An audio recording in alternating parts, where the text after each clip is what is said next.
Okay, so we got a request to do a deep dive into content creators, architects of the future.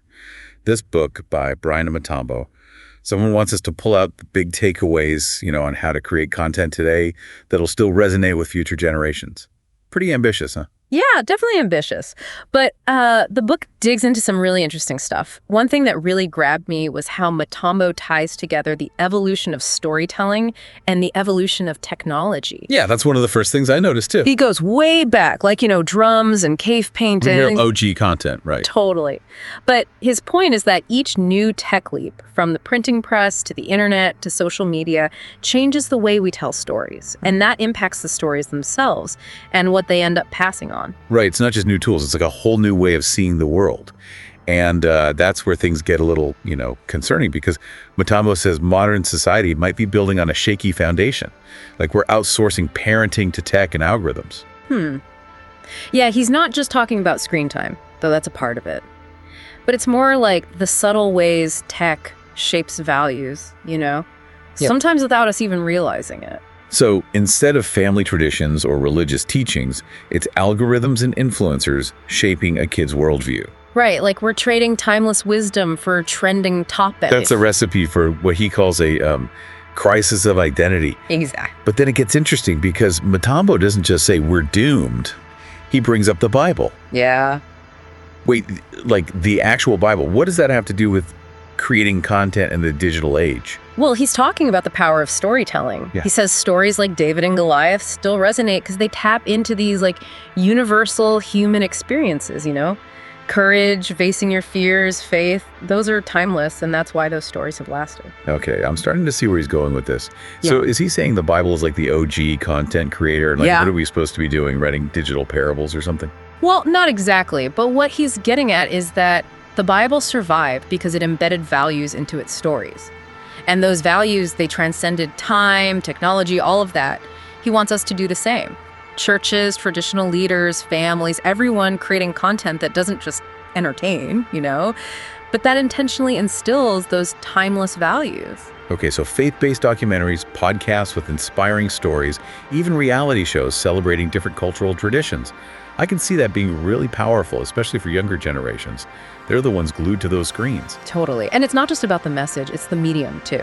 He's big on building a digital legacy that lasts, choosing formats that won't disappear, using platforms that'll still be around in 20 years. Otherwise, our content gets lost in the digital noise. We need to become digital archaeologists, preserving our own history before it gets buried under memes and cat videos. Exactly. And here's another big thing he brings up about technology. He gets that it can be amazing, connecting us, sharing knowledge, all that, but it cuts both ways, It can isolate us, amplify bad behaviors. The constant hunt for likes can turn into this shallow need for validation. So it's not about rejecting technology, it's using it wisely. Yeah. Uploading wisdom, not just downloading distractions. Can we use tech to connect people to something deeper, something with meaning? That's the challenge. And that applies to everyone creating content, not just faith-based stuff, right? Absolutely. He gets into how important it is to be mindful of what we're feeding the algorithms, especially with AI. He specifically mentions African content and faith-based perspectives not really being represented in the big data sets that train AI. So we're shaping how AI understands humanity, and if we're not careful, we're baking in biases, blind spots, the whole thing. Precisely. And that's why he says this isn't just about tech skills, it's ethics, it's intentionality. We got to be architects, not just builders, throwing up code without thinking about the consequences. Yeah, that's a powerful image. Thinking long term, like architects of the future, not just building for the moment. That's what he's getting at. We have a responsibility, all of us creating content, to be mindful of the future we're building, literally building, with the stuff we put out there. I like that. It gives you a whole different perspective on what it means to be a content creator. It's not just about entertainment. It's about shaping the world. Absolutely. Makes you think, doesn't it? It does. It does. It's like, building a digital legacy. I found that idea so fascinating. So it's not just going viral today, but making stuff that lasts. But how do you do that? when tech's always changing so fast? That's the question, isn't it? He talks about, thinking long term, picking file formats that'll stick around, backing things up. He even says things like, YouTube and podcasts are good because they last longer. Like, we got to become digital archivists. Yeah. Imagine those cave paintings, but they were just drawn in chalk that washed away. What a loss. Right. And he goes even further, like encrypting files, leaving instructions on how to open them in the future. It sounds crazy, but it makes you think, like, how do we make this stuff survive decades, centuries? Wow, that's thinking way ahead. But what about like old stuff? All those early websites, those first YouTube videos, is there any hope for that stuff? He talks about projects like the Internet Archive, trying to save billions of web pages. It's a huge job, but someone's got to do it, right? Yeah, it's our digital history. It makes you wonder what people will think of it all years from now. But going back to what you said about like churches and traditional leaders needing to be content creators, that's a pretty wild idea, isn't it? It is. But he gives examples like Elevation Church in the US, huge online following, or Joyous Celebration from South Africa, mixing faith and culture in their music, reaching people all over. So it's not about turning every church into a production studio. It's more like recognizing that the tools are there and you can use them to spread a message of hope, inspiration. Yeah, exactly. He even says churches should be making documentaries, podcasts, music videos, you name it. Stuff that speaks to people where they are, which is online, more and more. And it can't be fake, It's got its real stories, testimonies, things people connect with. It's like they say about the best sermons, the ones that tell a good story, those are the ones that stick with you. But isn't there a risk of all this becoming like too much about entertainment? Losing the core message. Matambo talks about that directly. Faith-based content has got to be rooted in tradition, but embrace innovation too. Think about it like stained glass windows. That was high tech back in the day. We need that same spirit now, using new tools to share those ancient truths. So not clinging to the old ways, but also not like chasing every new trend. It's a balance, right? Exactly. And he talks about how important it is to be relevant to your culture. Faith isn't like one size fits all. Yeah. He wants to see content that reflects, all the different ways people experience faith around the world, especially from Africa. That makes sense. Every culture has its own way of expressing faith, and that's something worth celebrating. But doesn't that create like even more content? How do we keep it from just getting lost in the noise? He talks about the need to train up the next generation of creators, like digital missionaries, but they've got the technical skills and they understand how to weave in faith, culture, all of that. Not just teaching them to make a slick video, but to make a video that has like soul, that speaks to something deeper. That's pretty cool. But who's going to do all that training? He says churches could team up with media companies, film schools, even tech companies. It's about bringing the sacred and the secular together. Like that. Using the tools of the world, but to spread a message of hope. But isn't that kind of idealistic? I mean, are people really craving that kind of content? He makes a good point. Like, technology has left a lot of people feeling empty, disconnected. They're hungry for something with more meaning, and he thinks creators can help fill that gap. But it's not just faith, it's culture too, right? Totally. He says, in this globalized world, it's easy for traditions to disappear, languages to fade away. Creating content can protect those things, share them with everyone. It's like building a digital museum of human experience. Imagine, you can visit a virtual village in Kenya, hear stories told by elders, see those traditional dances. How powerful would that be? And it's not just about preserving the past, it's about giving young people a sense of identity, of belonging. The world can feel pretty chaotic these days. Yeah, he says if we don't bring culture into the digital world, it'll get drowned out by all the dominant Western narratives. He wants to see a digital world that's more like, a mosaic, a tapestry with threads from every culture. And that's where content creators come in. We're the weavers, right? But how do you even start to create something that'll connect with people from all different cultures? He talks about authenticity, respect, making sure the people telling the stories are the ones who live that culture, not outsiders looking in. And it's not just documentaries or folk music. Right. He mentions using VR for immersive experiences, apps to teach endangered languages. It's crazy how tech can be used to preserve and share culture in ways we couldn't have even imagined before. Yeah, and he keeps bringing it back to, this isn't just about making things look pretty or being entertaining. It's about recognizing that different cultures have different ways of knowing, different ways of being in the world. There's wisdom in those traditions, solutions to problems we haven't even thought of yet.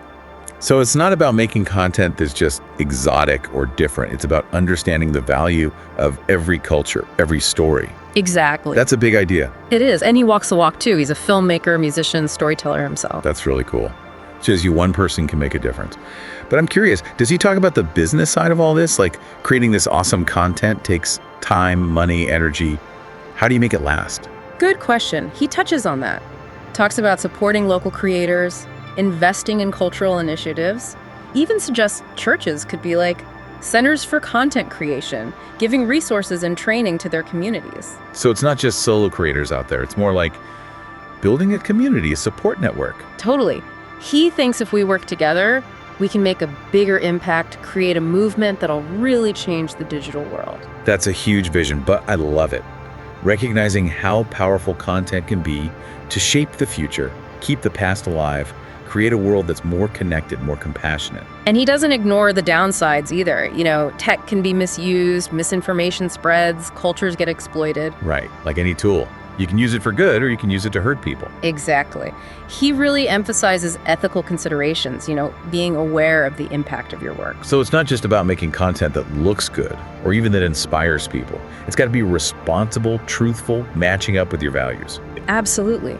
He wants a new generation of content creators who aren't just good at what they do, but who are thoughtful, who understand they have the power to change the world. That's a lot to think about. Well, It's a big responsibility, but it's also exciting, It is. It is. And he reminds us this isn't just about content, it's about the soul of humanity. It's like he's calling for this global movement, to celebrate and preserve all that cultural diversity, not seeing our differences as a threat, but as like a strength. It's like we're all part of this giant human tapestry, right? Each culture brings its own unique thread. The colors, the textures, it's pretty amazing when you think of it that way. And it goes back to that architect idea, right? Content creators, we have the power to shape what that digital world looks like, build bridges between cultures, create a future where everyone feels seen, heard, valued. And Matambo is saying this isn't just some nice idea. It's actually necessary. The world's so interconnected now. Global problems need global solutions. We have to understand each other. He's right. Understanding other cultures isn't a luxury anymore. It's like survival for all of us. And content, he says, can be a powerful tool for that, helping us see the world in new ways, challenging what we think we know, making us more empathetic. Yeah, and it's not just about learning about other cultures, it's about protecting our own. He's big on documenting family histories, traditions, languages before they're gone. Like building a digital time capsule. So future generations get to know where they came from, what makes them unique. Exactly. A digital archive of all that cultural heritage. Stories, wisdom, knowledge, passing it all down. And it's not just about preserving the past, right? Yeah. It's using that to shape what's coming next. Creating stuff that inspires, teaches, empowers future generations to carry the torch, keep that cultural flame going. Leaving behind a legacy that'll last, something that keeps on giving, even after we're gone, inspiring the world. Powerful stuff. So for our listeners, how do they become the content creators that Matambo's talking about? What's the first step? Honestly, he says just start. Don't wait for the perfect moment, the fancy equipment, the brilliant idea. Just start creating something. Like that saying, the best time to plant a tree was 20 years ago. The second best time is now. Right.